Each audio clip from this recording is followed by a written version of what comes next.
Assalamualaikum warahmatullahi wabarakatuh. Sahabat berkah bersama, malam itu langit Cilacap kembali berduka. Hujan yang sejak sore hanya rintik berubah menjadi badai yang mengguncang seluruh desa. Tiba-tiba tanah bergemuruh, rumah-rumah bergetar, dan hanya dalam hitungan detik, 2 dusun di desa Cibenying ditelan bumi. Inilah tragedi yang menyayat hati. Ujian besar bagi saudara-saudara kita yang kehilangan keluarga dan rumah dalam sekejap. Sebelum kita mendalaminya, mari kita ingat firman Allah, dan sungguh akan kami uji kalian. Ayat ini bukan hanya kalimat, tetapi kenyataan yang kini dirasakan oleh saudara kita di Cilacap. Musibah ini adalah panggilan agar kita merenung, kembali kepada Allah, dan menguatkan persaudaraan. Sebelum lanjut, jangan lupa untuk like, comment, share, dan subscribe channel Berkah Bersama agar kami terus bisa menghadirkan konten dakwah dan informasi penting lainnya.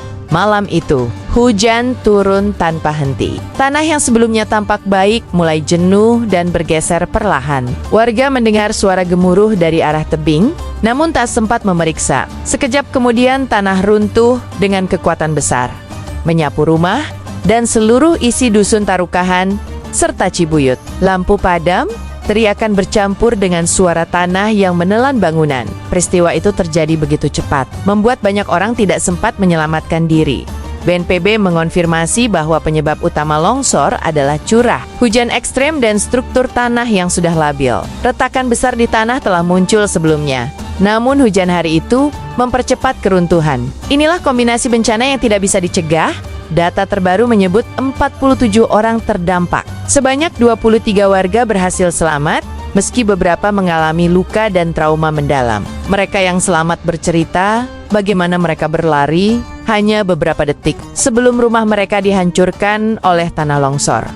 Sementara itu, 3 orang ditemukan meninggal dunia. Salah satunya adalah seorang perempuan bernama Yuni yang ditemukan di sektor pencarian Bimtuan. Para relawan menggambarkan bahwa kondisi korban menunjukkan ia berusaha melindungi keluarganya sebelum tanah menimbunnya. Tragedi ini membuat seluruh tim yang terlibat terdiam pilu. Jumlah orang hilang mencapai 21 jiwa. Meski beberapa laporan sempat menyebut ke-20, para keluarga kini menunggu dengan cemas, berharap ada keajaiban yang menghampiri. Namun, medan yang berat membuat pencarian berjalan lambat dan penuh risiko. Sebanyak 16 rumah tertimbun tanah dan batu. Sebagian besar rumah hancur total tanpa menyisakan struktur apapun. Warga kehilangan seluruh harta benda, surat berharga, dan bahkan kenangan masa lalu mereka dalam sekejap mata. BPBD memperkirakan area terdampak mencapai 6,5 hektar. Longsor ini membawa massa tanah yang sangat besar hingga pepohonan tinggi tumbang seperti batang kecil. Infrastruktur desa seperti jalan dan saluran air juga rusak parah, membuat bantuan sulit masuk pada jam-jam pertama. Pasca bencana, dusun yang biasanya tenang berubah menjadi hamparan tanah dan puing. Tidak lagi ada bentuk rumah, hanya gundukan tanah tebal yang menutupi segalanya. Lebih dari 200 personel gabungan diturunkan untuk pencarian dan evakuasi. Mereka bekerja siang malam. Meski hujan terus turun, alat berat dikerahkan untuk membuka akses. Sementara relawan lain menggali dengan cangkul atau bahkan tangan kosong untuk mencari korban. Medan sangat berbahaya, tanah lembek dan terus bergerak, sehingga operasi harus dilakukan dengan penuh kehati-hatian. Beberapa kali alat berat harus dihentikan karena dikhawatirkan memicu longsor susulan. Meski begitu, para relawan menunjukkan semangat luar biasa demi menyelamatkan nyawa sebanyak mungkin. Operasi ini bahkan sempat berjalan hampir tanpa jeda, karena relawan tahu bahwa setiap menit bisa menjadi penentu hidup dan mati. Struktur tanah di lokasi masih sangat labil. Retakan baru muncul di beberapa titik setelah longsor. Hujan yang belum mereda membuat risiko longsor susulan semakin tinggi. BNPB meminta warga untuk menjauh dari area longsor dan tidak kembali ke rumah untuk mengambil barang apapun. Kuaka di Cilacap juga masih berpotensi hujan beberapa hari ke depan. Tanah yang sudah jenuh air bisa runtuh kapan saja. Oleh sebab itu, tim SAR menggunakan sistem keamanan tinggi dengan evaluasi berkala. Keselamatan relawan menjadi prioritas utama. Proses pencarian korban harus berhenti atau dimodifikasi jika kondisi tanah dianggap terlalu berbahaya.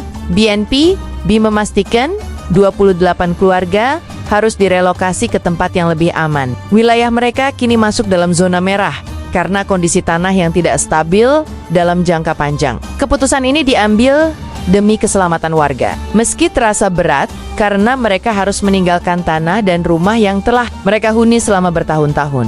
Pemerintah daerah sedang mempersiapkan lokasi relokasi dengan fasilitas dasar yang memadai. Relokasi ini dilakukan setelah operasi darurat selesai dan kondisi dinyatakan aman bagi warga. Relokasi bukan hanya pindah rumah, ini berarti memulai hidup baru dari nol. Namun, keselamatan harus tetap diutamakan. Bantuan dari berbagai pihak mulai berdatangan, mulai dari makanan, pakaian, tenda, hingga obat-obatan. Relawan kesehatan menangani luka fisik dan trauma psikologis, terutama pada anak-anak yang masih ketakutan dengan suara hujan. Di posko pengungsian, warga saling menguatkan.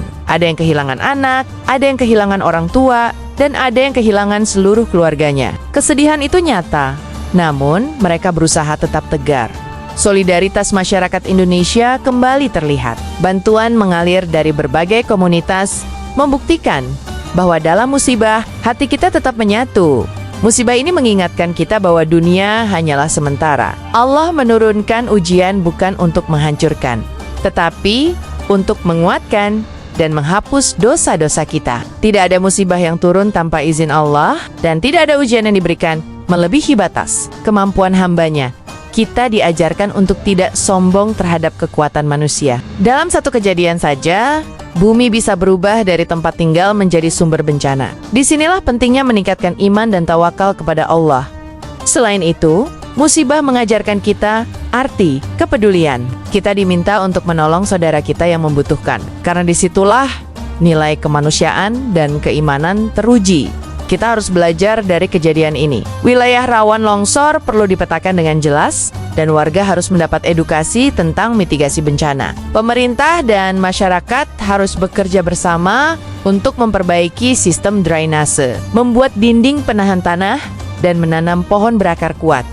Pemantauan retakan tanah harus dilakukan secara berkala. Hal-hal kecil seperti pintu rumah yang tiba-tiba sulit ditutup atau pohon yang miring bisa menjadi tanda awal terjadinya longsor. Edukasi ini penting untuk menyelamatkan nyawa. Mitigasi bukan hanya tugas pemerintah, tetapi tugas bersama. Bencana bisa terjadi kapan saja, namun dampaknya dapat diperkecil jika semua pihak bersiap. Mari kita kirimkan doa terbaik untuk para korban. Semoga yang meninggal diberi tempat terbaik di sisi Allah. Semoga yang hilang segera ditemukan dalam keadaan terbaik. Semoga yang selamat diberi kekuatan lahir batin. Kita juga bisa membantu melalui donasi, aksi relawan, atau sekadar menyebarkan informasi yang benar. Sedikit bantuan dari kita mungkin menjadi penyelamat besar bagi mereka. Musibah ini menjadi pengingat bahwa hidup sangat rapuh. Oleh karena itu, mari kita jaga hubungan dengan Allah, peduli dengan sesama, dan tidak pernah berhenti berbuat baik. Sahabat berkah bersama. Itulah rangkaian informasi lengkap tentang tragedi longsor Cilacap November tahun 2025. Semoga video ini membuka mata kita tentang pentingnya kesiapsiagaan bencana sekaligus memperkuat iman dan kepedulian kita. Jangan lupa like, comment, share, dan subscribe agar semakin banyak orang mendapatkan manfaatnya. Wassalamualaikum warahmatullahi wabarakatuh.